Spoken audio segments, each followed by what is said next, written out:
Captain's blog, stardate 201209.01. The lucidity has arrived in a controversial sector of show. Reviewing here can be dangerous, but my mission must be completed if I'm going to get good views. Yeah, I'll be right with you. What I have to say today is going to ruffle some nerdy feathers, so I'm installing a new hard-light hollow drive to try to give me a counterpoint. It's a bit untested, and I had to use myself as a template, but it should even this out just a little bit. I'm Captain Kirk! Yeah, more tweaking required. I'll be right back. In the future, science fiction is a thing of the past. Traveling back in time, a lone survivor strives to warn the present of the dangers of bad storytelling to repair the genre. These are his adventures. These are the Wacko Reviews.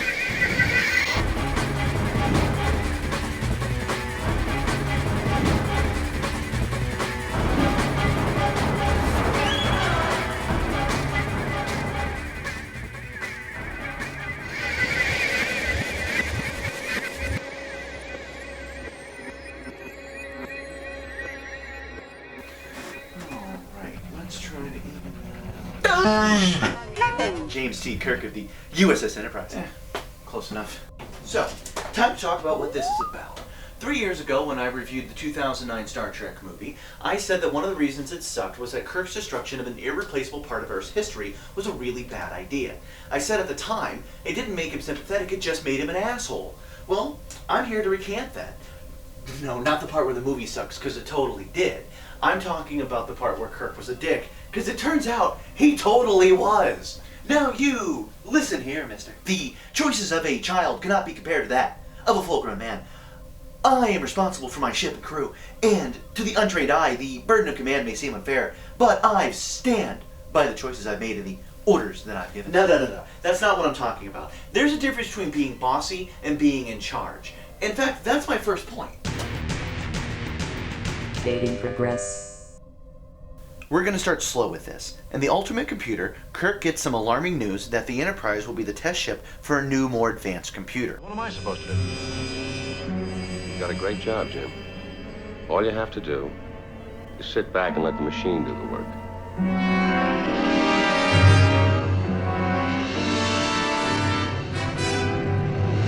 Oh my god, having a computer do all the work would be just like now, only this one is faster. What is Kirk to do? Now look, I know the machine turns out to be evil. I get that. But Kirk's whole attitude on this is just ridiculous. There are certain things men must do to remain men. Your computer would take that away. You know, I've never felt this way before. At odds with the ship. I sat there and watched my ship perform for a mass of circuits and relays and felt useless. You are on a starship. What is it that you do at all that makes you more of a man besides telling other people what to do all day? Your ship is made of wires and switches. You tell Sulu what to do, Sulu puts it in, this wires and switches is what makes the Enterprise move. Why would this be any different? Wacko, you said yourself the machine could not be trusted. I felt it in my gut, and was once again proven correct. This is why I am in command of so many lives. If you'll excuse me for a moment, I must call my ship. Spock! Can you hear me now, Spock? Judge and jury. Okay, Mudd went a little far in his second meeting. He hijacked the Enterprise and planned to make an android-controlled pirate ship out of it. He should go to jail for sure. But instead, they leave him on the planet, which he was desperately trying to escape from in the first place. Bye, Harry. Okay, guys, that was pretty funny. But it's time to do the right thing and take him into custody. You know, so he can have a fair trial. Then call Starfleet for a team to help the robots integrate with the rest of the... Guys, you're rolling the credits, seriously? Guys, oh, come on, really? I don't see your point, that was pretty funny. Well, yeah, for like a few minutes, but you left him there. Mudd didn't recreate his wife, he made a super shrew version of her, specifically designed to stay running for less than 10 seconds at a time. Not only did you make it so he couldn't shut it off, you made a lot of them and left him alone on a planet of people that have the vaguest childish understanding of why this would be maddening. You left Harry Mudd stranded on a planet with 500 androids that never eat, never sleep, never stop. The only thing they do all day is get in his face and scream at him. And you did this forever because you didn't like him. You still don't understand the burdens of command.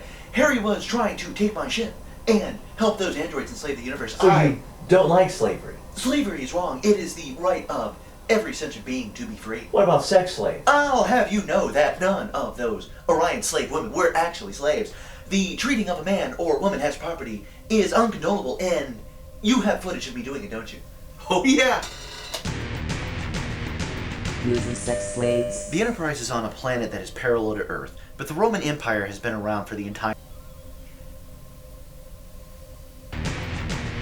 Forcing others to frack.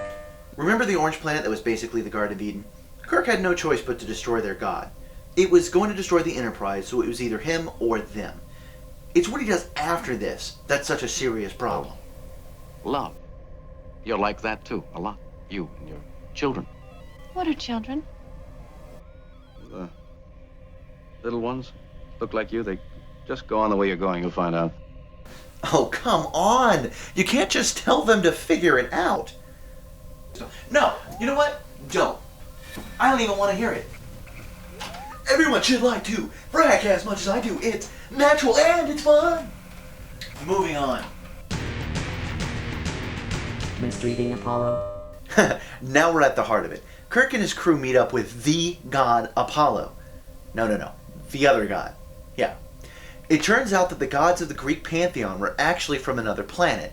They came to Earth and decided to guide man and basically establish the Roman Empire. Alien creatures or not, we owe a lot to them. This episode establishes that the Greek myths were true. For example, Prometheus gave fire to humanity. They gave us knowledge. The Enterprise itself is totally based off what Apollo has started. And Kirk totally believes this is the real Apollo. He only questions it for a second. So being faced with a real god for humanity's real past, what does he do? Apollo, my ship and crew were on a mission of exploration just as your people were so long ago. Allow me to contact my home, and in less than 6 months, I can have 500 people here willing to give you the admiration that you crave and quite honestly deserve. Nope. Your tricks don't frighten us, neither do you. We've come a long way in 5,000 years. But you're still of the same nature. I could sweep you out of existence with a wave of my hand and bring you back again. I can give life or death. What else does mankind demand of its gods? Mankind has no need for gods. We find the one quite adequate. Now I'm going to completely ignore that Kirk just said that there's only one God for all of humanity, because I honestly assume he's talking about himself. No, what bothers me here is that, fair or not, this is a father of humanity. His knowledge of our past alone is priceless, and he just treats him like absolute garbage. Alright, go ahead. He was forcing us to abandon a ship which we love and spend the rest of our lives worshiping only. No, he wasn't. He was asking for followers.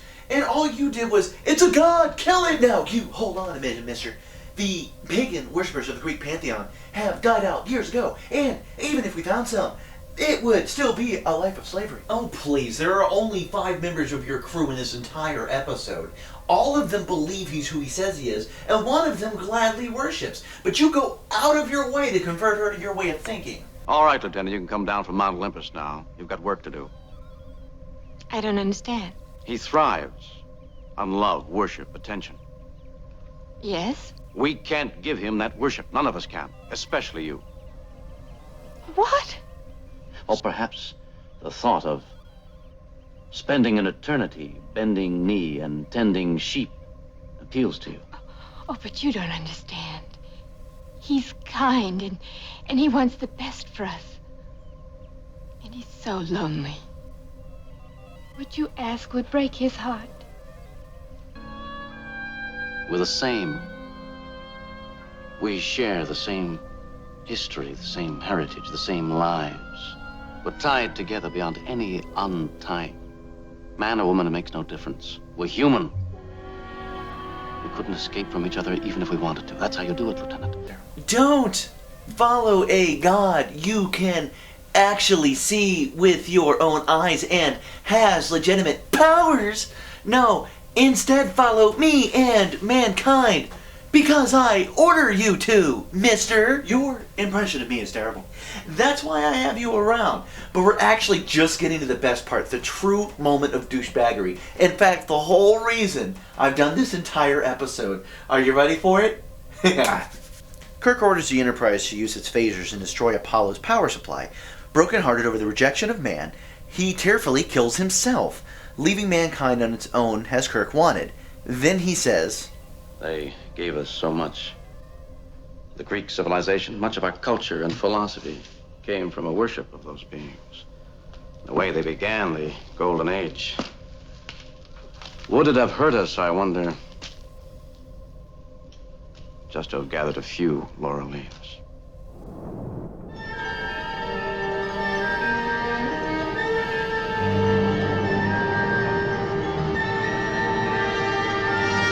you self-righteous friend. That's all you have to say. After you murder this god on his own planet, maybe we could have done better? Oh, man. Wow. You self-righteous cynic guy. Calm down, man. You know I still love you. You're Kirk, and Kirk will forever be awesome. But that pretty much brings my review to a close, and that means I don't need the knockoff anymore. I've always wanted to say this. Get off my bridge. I don't think so. You've brought me into being, and you can't just sweep me under the rug. Besides, you have to give the new top 5 reason why that movie was terrible, unless you're willing to admit it wasn't as bad as you said it was. Okay, just remember you brought this on yourself. The new reason why Star Trek, open bracket 2009, close bracket sucked? Ugh! My eyes! It burns! Yes! Burn with me! Turns out he was right. Killing your gods is fun.